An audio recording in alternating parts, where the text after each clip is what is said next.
una pequeña introducción, debemos recordar las propiedades fundamentales del músculo cardíaco, como lo son el cronotropismo, el dromotropismo, el vasmotropismo y el inotropismo. Estas propiedades dependen del metabolismo y de la transferencia de iones que se realizan a través de la fibra miocárdica. El cronotropismo es la propiedad de producir estímulos rítmicos y se desarrolla de manera en el nódulo sinoauricular y en el sistema conductor. El dromotropismo es la capacidad de recibir y transmitir los estímulos y está influenciada por la duración del periodo refractario. El vasmotropismo es la capacidad de reaccionar frente a estímulos determinados y esta capacidad está determinada en músculos estriados y pues tiene características especiales en el músculo cardíaco por la duración de los periodos refractarios. Y el inotropismo es la propiedad del músculo de acortarse, la cual es común en todos los músculos lisos y estriados. Respecto a la presión arterial alta, esta mide la fuerza que ejerce la sangre contra las paredes de los vasos sanguíneos. Es una de las causas principales de la insuficiencia renal, también llamada enfermedad renal en estado terminal. Las personas con insuficiencia renal deben recibir un trasplante de riñón o someterse a tratamientos de diálisis, es decir, que son tratamientos reguladores para purificar la sangre. Los riñones desempeñan un papel clave para mantener la presión arterial de una persona dentro de los límites saludables y a su vez la presión arterial puede afectar la salud de los riñones. La presión arterial alta, también llamada hipertensión, puede dañar los riñones y provocar lo que es la insuficiencia renal crónica. Ahora, ¿cómo daña la presión arterial alta a los riñones? La presión arterial alta hace que el corazón trabaje más duro y con el tiempo pueda dañar a los vasos sanguíneos por todo el cuerpo. Si los vasos sanguíneos de los riñones se dañan, es posible que dejen de eliminar los desechos y el exceso de líquido del cuerpo. Entonces, puede que el exceso de este líquido de los vasos sanguíneos aumente aún más la presión arterial y se convierte en un ciclo peligroso. La insuficiencia renal crónica se asocia con un significativo incremento de riesgo de morbimortalidad cardiovascular, al margen de la presencia o ausencia de factores de riesgo cardiovasculares tradicionales, como la diabetes, la hipertensión, niveles de lipoproteínas y hábitos de tabaquismo. A menudo, la enfermedad renal crónica se diagnostica como resultado del estudio en personas en las que se sabe que están en riesgo de problemas renales. Como anteriormente he dicho, pueden conllevar a complicaciones como las enfermedades cardiovasculares, anemia o pericarditis. La enfermedad renal crónica va dañando las nefronas de poco a poco con el transcurso del tiempo. Los problemas principales como cardiopatías, episodios cerebrovasculares, cáncer, diabetes y enfermedades respiratorias crónicas son causados por factores de riesgos como la hipertensión, el azúcar sanguíneo elevado, la hiperlipidemia y sobrepeso o obesidad, que a la vez son el resultado de los alimentos no saludables, inactividad física, consumo de tabaco y el exceso de alcohol. Entonces, la elevación de la presión arterial se relaciona con la progresión de las enfermedades renales crónicas a través de dos factores. El primero, la transmisión del incremento de la presión arterial sistémica a la microvascularización renal y el segundo, la presencia de la proteinuria.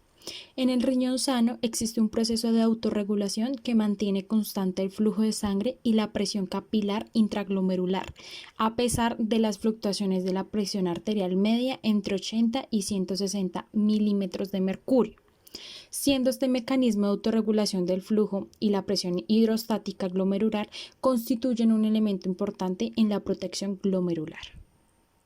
Entonces, esta respuesta autorreguladora de la circulación glomerular requiere la integridad de dos mecanismos, el reflejo miogénico y el feedback túbulo-glomerular, así como se ve en la imagen en el lado A. Entonces, el reflejo miogénico hace referencia a la capacidad de la arteriola aferente de cambiar su calibre en relación con cambios en la presión intraluminal.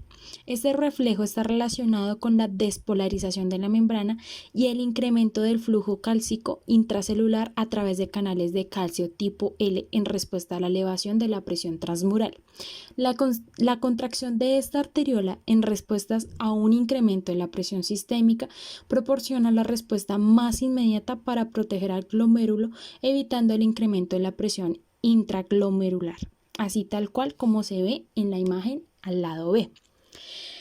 El feedback, por otro lado, el feedback túbulo glomerular es el segundo componente de la autorregulación renal, que refuerza el reflejo miogénico respondiendo a cambios en la carga de cloruro sódico a nivel del túbulo distal. El incremento en la presión intraglomerular y en el flujo glomerular lleva asociado a un incremento en la carga tubular del cloruro sódico, que es detectado en túbulo distal por las células de la mácula densa. Cuando aumenta la carga tubular de cloruro sódico, se produce una vasoconstricción en la arteriola aferente, así como se ve en la imagen C, que como resultado reduce la presión intraglomerular y la tasa de filtrado glomerular. En definitiva, cambios en el tono de la arteriola aferente, influidos tanto por el reflejo miogénico como por el feedback túbulo glomerular, tienen un papel relevante en proteger el glomérulo de los cambios de presión arterial sistémica, impidiendo el desarrollo de hipertensión intraglomerular. La disfunción de estos mecanismos conduce a un deterioro de la autorregulación, de manera que incrementos de la presión sistémica estarán asociados con aumentos de la presión intraglomerular, predisponiendo al desarrollo de lesión renal, tal cual como se ve en la imagen en la parte D. Entonces, los mecanismos de autorregulación están alterados en diversos trastornos como lo es la hipertensión arterial, la diabetes mellitus y las enfermedades renales crónicas. En el riñón dañado, la disfunción de los mecanismos de autorregulación a nivel de la arteriola aferente da lugar a que el incremento de la presión arterial sistémica se transmita al interior del glomérulo. La hipertensión en el capilar glomerular está asociada con el desarrollo de esclerosis glomerular y deterioro progresivo de la función renal. Por otro lado está la proteinuria, que es un marcador de daño renal asociado con la hipertensión arterial. Es por sí mismo un factor de progresión de la enfermedad renal crónica. El acúmulo de proteínas filtradas en las células tubulares activa rutas proinflamatorias, profibróticas y citotóxicas que contribuyen a la lesión túbulo intersticial y fenómenos de cicatrización renal.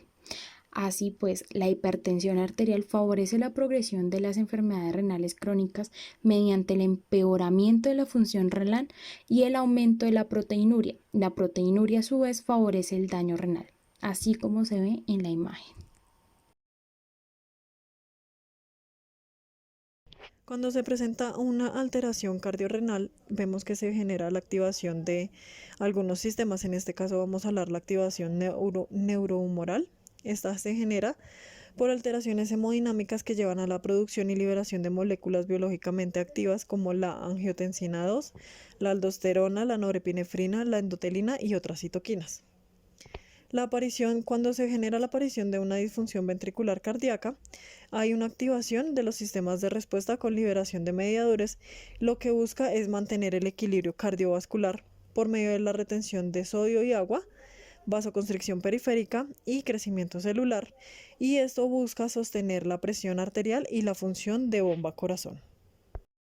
También encontramos que la disfunción sistólica ocasiona la activación del sistema renina-angiotensina-aldosterona principalmente, y adicionalmente de los sistemas de la endotelina y la arginina vasopresina y del neuropéptido, los cuales ejercen un efecto predominante para generar la vasoconstricción. Como respuesta antagonista, se presenta la liberación de péptidos natriuréticos y la prostaglandina E2, los cuales son incapaces de contrarrestar el efecto de los sistemas vasoconstrictores, y esto me produce un fenómeno que me resulta una vasoconstricción con una obstrucción a la eyección del ventrículo izquierdo. La aldosterona promueve la retención de sodio y la pérdida de potasio y magnesio, y está implicada en los procesos de fibrosis miocárdica y de remodelamiento miocárdico. La angiotensina 1, resultante de la acción de la renina sobre el angiotensinógeno, se transforma en angiotensina 2 por acción de la enzima convertidora de la angiotensina a nivel pulmonar y a nivel vascular. La angiotensina 2 es uno de los agentes vasoconstrictores más potentes y favorece la liberación de aldosterona en la corteza suprarrenal. Es importante mencionar el síndrome cardiorrenal, que es un estado de desregulación avanzada entre el corazón y el riñón, el cual involucra la afectación de ambos órganos sistémicos debido a una disfunción aguda o crónica de uno de los dos órganos que induce a la disfunción del otro, para lo cual se verán alteradas sus funciones fisiológicas en la relación corazón-riñón, donde cualquiera de los dos órganos utilizará un mecanismo de compensación que tendrá una repercusión importante en el otro órgano. Es importante tener en cuenta que este tiene como enfermedades asociadas la diabetes y la hipertensión arterial. La diabetes suele causar un daño en los vasos sanguíneos que afectan a órganos como los ojos, ya que al tener niveles altos de azúcar, los vasos pueden inflamarse, debilitarse, taparse e impedir que pase suficiente sangre, lo que puede causar problemas, y a esto se le conoce como retinopatía diabética. En el corazón, los niveles de azúcar pueden dañar los vasos sanguíneos más grandes que aportan oxígeno al corazón y cerebro. La grasa también se acumula y puede generar rupturas. Esto a su vez genera coágulos sanguíneos y obstrucciones que llevan a derrames cerebrales. En los nervios, el daño que se provoca es que se dejen de enviar mensajes o que estos se envíen lentamente o también se envían en el momento equivocado, a lo cual se le llama neuropatía diabética. En los riñones con el tiempo, los niveles altos de azúcar en sangre pueden hacer que los vasos sanguíneos se estrechen, se tapen, por lo que reciben menos sangre, salen menos desechos y a esto se le conoce como enfermedad renal diabética.